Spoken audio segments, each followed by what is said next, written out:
Assalamualaikum, salam sejahtera. Ini adalah agenda awani yang kami bawakan khusus dari World Urban Forum kali ke-12 yang berlangsung di Kahirah, Mesir ini. Pelbagai perkara yang dihimpunkan di sini, daripada segi kepakaran sehinggalah kepada isu yang dibincangkan, dan sudah pasti kita juga ada ramai pakar dan juga kelebihan dalam platform dan juga pentas antarabangsa ini. Antara lain ialah kehebatan dan juga pengalaman yang dimiliki oleh Think City. Saya bersama dengan Datuk Hamdan, pengarah urusan Think City. Terima kasih kerana sentiasa bersama kami di agenda awani dan juga di Astro Awani. Sudi menjemput Think City. Selalu sebab apa kita nak kongsi cerita? Kerana di WOOF kali ke-12 ini, peranan yang dimainkan oleh Think City kali ini bagaimana, dan juga bagaimana kita dapat maklumkan kepada penonton bahawa perbezaan dalam WOOF kali ke-12 ini apa signifikannya? Agenda WOOF memang adalah agenda untuk di mana perkumpulan bandar-bandar profesional yang berusaha untuk pengimarahan bandar berkumpul. Pada kali ini kita dimaklumkan lebih daripada 37,000 katanya semalam. 37,000 orang telah yang beregister untuk menghadiri World Urban Forum ke-12 di Kahirah. So dari segi perkumpulan, agenda ini berlaku 2 tahun sekali. So memang tempat ini memang tempat untuk perkongsian, untuk network dan untuk mempelajari bersama bagaimana bandar-bandar sedang berusaha untuk meningkatkan daya huni, daya saing, daya mampan dan daya lestari. Sebab agenda perbandaran memang terus menjadi satu agenda yang penting sekali. Dan ia dalam WOOF ke-12 ini fokusnya ialah ia memberi penekanan kepada local level action.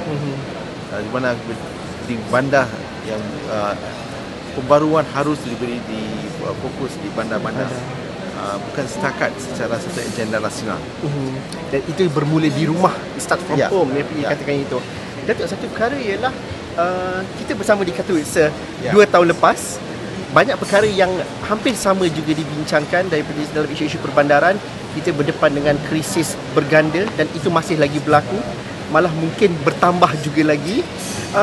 Adakah the same conversation ataupun perbualan yang sama dan dialog yang sama, isu-isunya dibincangkan, atau ianya semakin lagi mendesak ataupun lebih parah contohnya kalau isu perbandaran sebenarnya? Isu perbandaran memang ada, boleh dikatakan isunya memang tidak berubah.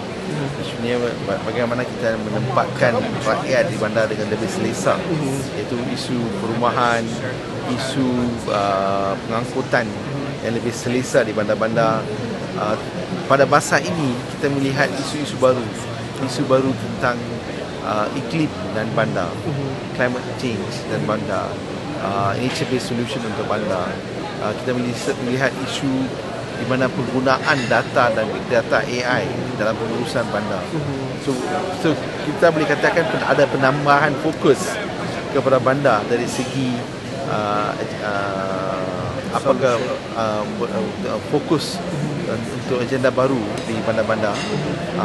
Dan hari ini diadakan satu pelancaran laporan World Cities Report 2024, dan fokusnya ialah memberi fokus khusus tentang agenda perbandaran dan isu perubahan iklim.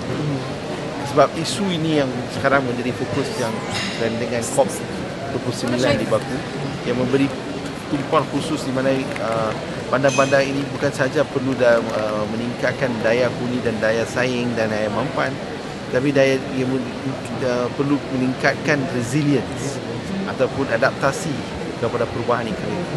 Difahamkan Think City dan juga Datuk sendiri antara mereka yang terlibat secara langsung dalam laporan World Cities Report tersebut. Antara lain mungkin kita dapat tarik keluar sedikit apa yang paling penting dalam report tersebut, kalau Datuk dapat kongsikan. Report tersebut memang betul City menjadi salah satu advisory board member, dan salah satu intipati laporan tersebut ialah agenda iklim tidak dapat dinafikan, dan agenda iklim perlu ditangani dengan memberi fokus kepada perbandaran. Sebab di bandar lah kita melihat isu iklim boleh dapat ditangani untuk membawa perubahan. 80% greenhouse gas emission berada di bumi bandar ataupun penggunaan tenaga yang meningkat adalah di bandar. Dengan peningkatan urbanisasi, urbanization rate, kita akan melihat isu ini akan menjadi lebih mendesak dalam masa yang dekat yang akan datang. Kalau kita bawa isu tu ke Malaysia contohnya, ramai akan bagi contoh, Kuala Lumpur selalu banjir atau badan-badan besar dalam tempoh yang terdekat. Adakah ini masyarakat yang kata, ini is global warming, is a part of sebahagian daripada perubahan iklim dan sebagainya. Adakah itu antara bukti yang dapat mereka hubungkan apabila kita bercerita apa yang berada di Wolf ini dan juga realiti yang berlaku dalam konteks kita bandar di Malaysia? Memang sebagai penceritaan sedekat lalu, kita merasa agenda iklim itu penting, tapi ia akan berlaku dalam masa yang mungkin jauh lagi kan. Tetapi dalam sedekat yang berlalu, kita dapat melihat agenda iklim bukan di masa depan, ia berlaku pada hari ini. Dan seperti mana kita melihat isu penghangatan bandar, urban heat island effect, di mana suhu di bandar meningkat lebih daripada 35 hingga 40 darjah degree. Ini bukan satu yang kebiasaan seperti di mana dulu, ataupun kita melihat peningkatan banjir kilat di bandar-bandar kita. So memang isu boleh dikatakan climate change kita hadapi sekarang, bukan isu untuk masa depan, tapi isu masa kini yang perlu ditangani dengan secara boleh dikatakan secara holistik. Datuk, kalau kita bercerita mengenai action now dan juga tindakan yang perlu dilakukan, kita mengatakan bahawa perubahan iklim, isu iklim itu adalah perkara yang berlaku pada hari ini. Tapi daripada segi dana, daripada segi pembiayaan, itu masih lagi menjadi satu perkara yang difikirkan untuk masa hadapan. Dan itu juga disebut dalam World Cities Report. Antara lain bahawa PBB mengatakan bahawa sungguh pun kesan perubahan iklim itu berlaku secara mendesak di kawasan bandar, tetapi daripada segi pembiayaan itu belum lagi berjalan dengan di landasan yang begitu lebih cepat. Bagaimana kita dapat fahami itu, Datuk? Kalau kita melihat pada masa yang sebelum isu iklim dikaji, memang isu perbandaran memang ada defisit. Tidak ramai nak melabur. Defisit dari segi dana yang diperlukan. Dana yang diperlukan secara kita melihat seluruh dunia, ia lebih daripada 15 trilion dolar. Yang dana yang diperlukan, dan dana ini meningkat setiap tahun. Sebab isu perbandaran ini kita menjadi fokus dalam sedekat yang berlalu sejak the New Urban Agenda di Kyoto. Dan sebelum itu memang ada bandar yang mengusahakan membawa pembaruan tidak secara menyeluruh. So kalau kita melihat isu iklim, memang kita dah perlu invest secara mendadak. Sebab kalau kita tidak melabur dalam isu menangani perubahan iklim, ia akan ada impak ke atas ekonomi kita secara besar. Setiap mengikut projection, kalau kita ikut projection dari IPCC, kita akan melihat penurunan dalam GDP dalam 30 hingga 50 tahun yang akan datang. So isu kita tidak boleh menutup mata kepada isu menangani isu iklim ini. Kalau kita bercerita mengenai isu iklim tu, Datuk, mungkin kita akan memberikan comparison ataupun perbandingan negara kita, Malaysia, dan negara-negara membangun di rantau Asia. Tapi kalau kita mengambil contoh banjir, contohnya banjir kilat berlaku di Kuala Lumpur, banjir kilat berlaku juga di Singapura kadang-kala, dan juga berlaku di Indonesia dan sebagainya. Tapi kita lihat juga banjir besar yang berlaku di Sepanyol, negara-negara di sebelah atas juga tidak juga terkecuali contohnya. Isu iklim dan climate change ini, dia tidak melihat, there's no boundary. Tak ada kaya atau miskin dan sebagainya. Dia menjadi satu isu untuk sedunia. Dan perlu sebab itu kita adakan mesyuarat seperti COP dan sebagainya. Sebab solusi dia perlu dijalankan secara as a whole nation, bukan secara setiap negara itu. Dan impak itu tidak melihat negara. Kalau kita melihat macam ASEAN ialah salah satu kawasan yang akan melihat impak yang mendadak dari segi impak iklim dalam masa akan datang. Dan kita akan melihat situasi di mana kita akan mendapat bukan sahaja peningkatan banjir dan banjir kilat, kita akan melihat tempat kita tidak dapat diduduki lagi sebab suhunya meningkat lebih daripada 40 darjah Celsius, dan kita akan dan banyak kawasan kita pun akan will be affected lah. Sesuai dihuni dan sebagainya. Tapi daripada segi dari segi pasal pelaburan dan sebagainya, kita pasal dana, bukan saja kerajaan tapi juga pihak swasta, pembiayaan institusi keuangan dan sebagainya. Ia perlu dilihat secara keseluruhan. Sebab isu iklim isunya bukan satu isu yang boleh secara sektoral. Ia perlukan whole of government, whole of society approach. Di Malaysia kita mula mengadakan policy, energy transition policy, kita mula mengadakan adaptation policy, ESG, dan kita baru dilancarkan strategi climate untuk menangani isu iklim oleh kementerian. So memang Malaysia mula mengambil langkah, tapi kita perlu berjalan secara lebih lancar dan cepat, dan mengadakan lebih banyak koordinasi dalam supaya keseluruhan bandar-bandar di Malaysia dapat menangani isu iklim ini.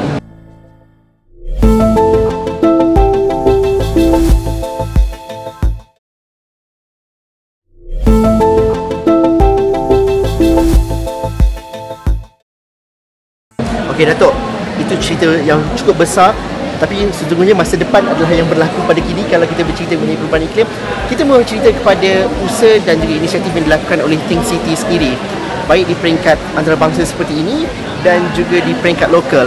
Kalau mungkin Datuk dapat ceritakan spesifiknya apa yang dilakukan Think City di WOOF kali ke-12 ini, apa yang kita nampak hasil daripada penganjuran yang lepas, dan juga lebih banyak connection dan juga networking yang dapat diraih oleh Think City sendiri, kalau dapat dikongsikan. Memang WOOF adalah tempat pertemuan boleh dikatakan para profesional yang berganding dalam agenda pemandaran dunia. So bila ada pertemuan sebegini, kita bukan sahaja dapat mempelajari dan melihat pembaruan ataupun inovasi baru dalam agenda pemandaran, tapi juga memberi peluang untuk membina satu network dan membina persaudaraan antara organisasi dan bandar-bandar, sebab kita tidak dapat menghadapi agenda ini secara seseorang. Kita perlu berganding bahu, mempelajari dari bandar-bandar lain dan institusi lain, dan bagaimana kita membawa pembelajaran ini kepada agenda yang kita jalankan di Malaysia. Datuk, saya nak bercerita dan juga kongsikan pengalaman kami berkunjung ke PPR Lembah Subang baru-baru ini. Sebulan lepas viral di mana daripada sebuah penempatan ataupun kawasan komuniti yang mungkin agak suram, tak ada lampu, lift memang masih ada masalah, tapi tampak ceria dengan program yang dilakukan oleh Think City dan juga kerjasama dengan beberapa pihak lain. Ramai yang katakan bahawa kalau nak lakukan kerja-kerja macam itu perlukan biaya yang besar, dana yang besar. Tapi berdasarkan apa yang dilakukan di Lembah Subang, inisiatif itu bukan sahaja berjaya mengindahkan kawasan, tapi dapat memberi hubungan komuniti yang lebih baik. Mungkin dapat dikongsikan cerita, ubah stigma bahawa nak lakukan sesuatu perubahan dalam masyarakat tu perlu biaya dana yang besar, tapi itu dibuktikan tidaklah 100% betul, Datuk. Untuk membuat pembaruan, kita tidak dapat nafikan keperluan dana, tapi dana bukan sahaja satu yang limit untuk membawa pembaruan. Sebab kita perlukan usaha sama, penggandingan antara masyarakat untuk mencapai sesuatu projek. So kami beri penekanan bukan ke isu keperluan dana, tapi kita memulakan dengan keperluan usaha sama dan pergandingan antara masyarakat dan institusi dan sesama masyarakat sendiri.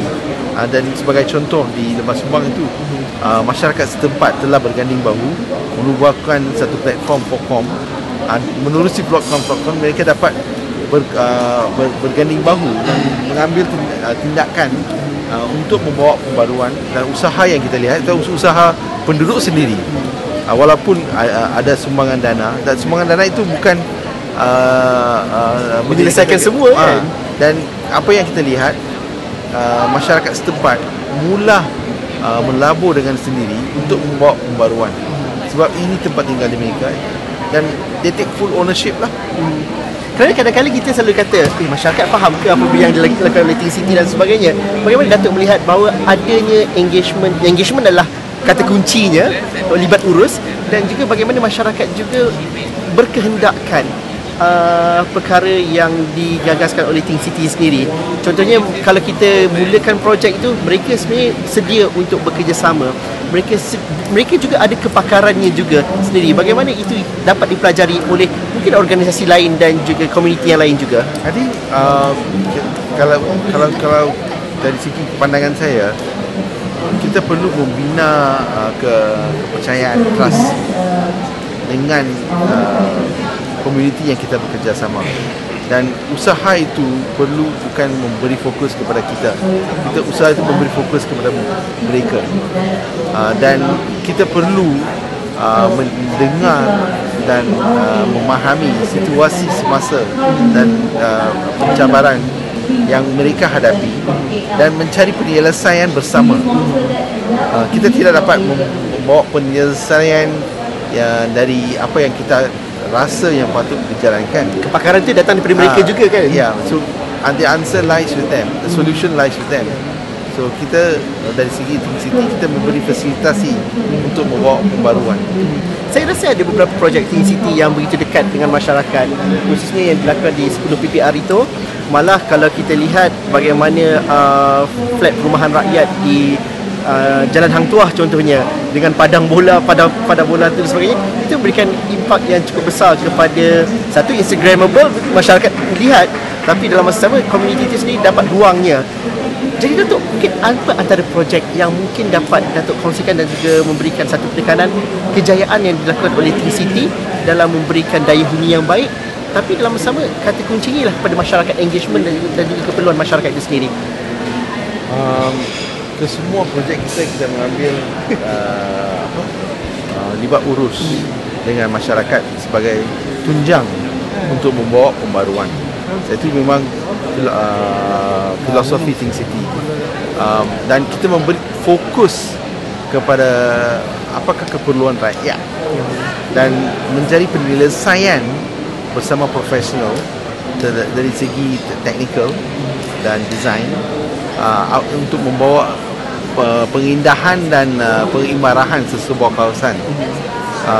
Tapi usaha itu kita murnikan dengan bukan sahaja mendengar cadangan dan hasrat masyarakat, tapi kita mengambil masyarakat itu untuk bersama dalam proses pembaruan itu.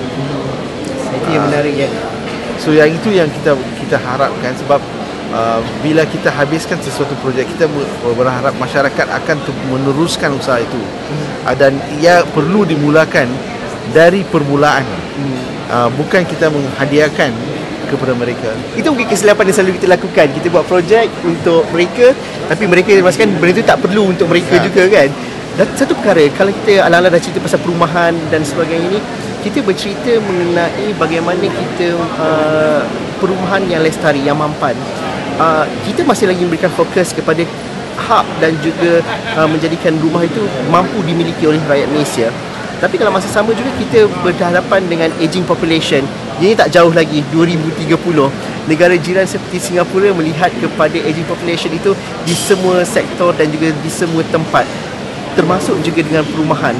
Dan bagaimana kita melihat bahawa dalam aspek kita bercerita rumah yang lama dan juga perumahan yang baru, sejauh mana perkara yang mendesak seperti aging population ini diambil kira secara jelas, dan juga bagaimana mungkin Datuk ada pengalaman pandangan sendiri mengenai perkara ini dengan apa yang telah dilakukan oleh pihak kerajaan ataupun pihak-pihak pembangun developer dan sebagainya.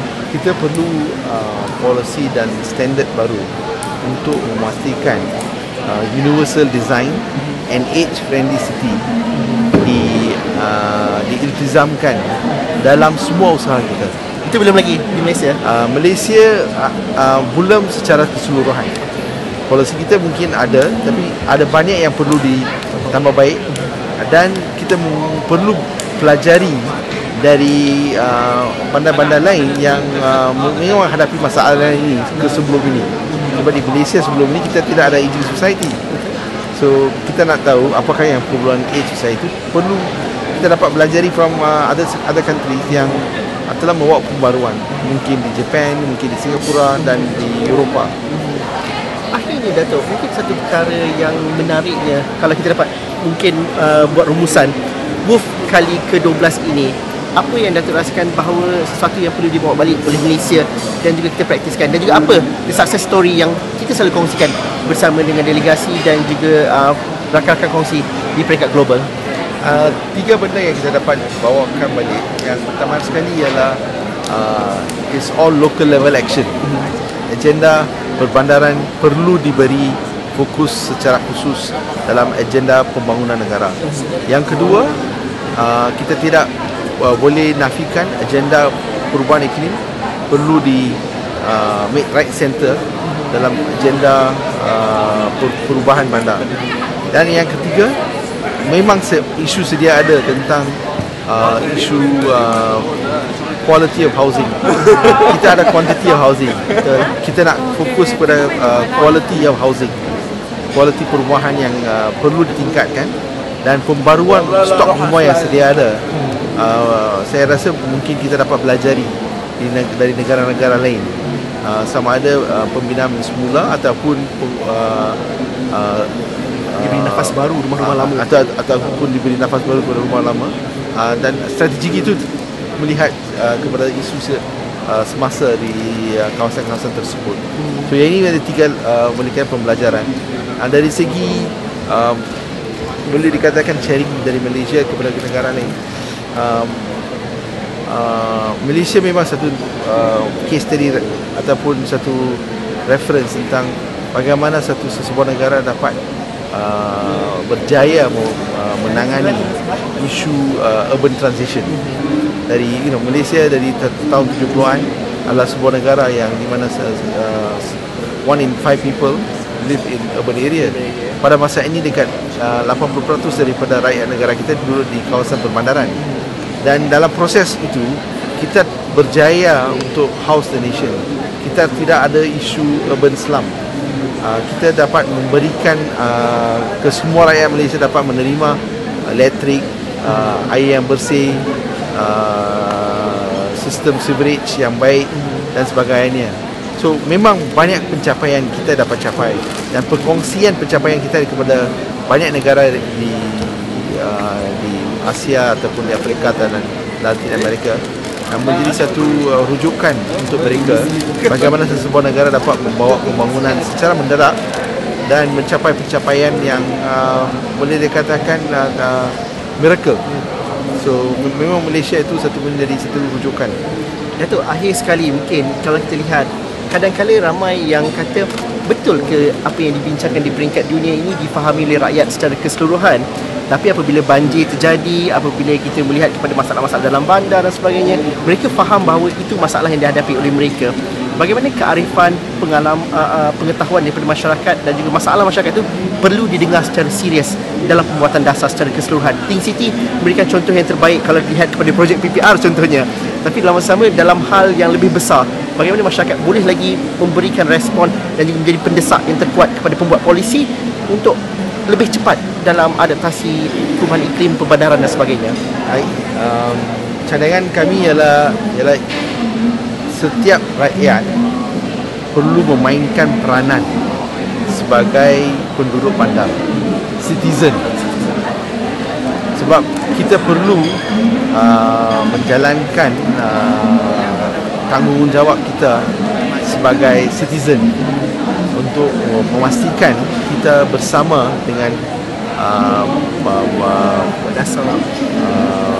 boleh katakan dengan kerajaan dan sektor swasta untuk membuat penggubalan dasar ataupun berusaha bersama untuk membuat pembaruan di bandar. So kita tidak boleh meletakkan semua daripada kerajaan kesemuanya ke atas kerajaan ataupun sektor swasta. So rakyat perlu bersama untuk membina bandar yang kita hendak. Perlu berpartisipasi dan sebagainya. Datuk, terima kasih kerana berkongsikan cerita dari Kahirah Mesir ini di samping WUF ke-12. Kalau ada masa kita jumpa lagi. Terima kasih banyak kerana berkongsikan cerita. Terima kasih kepada anda yang bersama kami dalam agenda Awani pada malam ini. Mungkin ini memberikan manfaat dan juga memberikan juga satu pandangan dan juga pengetahuan baru untuk kita sama-sama memainkan peranan proaktif dalam isu-isu perbandaran di Malaysia. Sekian saja. Assalamualaikum, salam sejahtera. Jumpa lagi.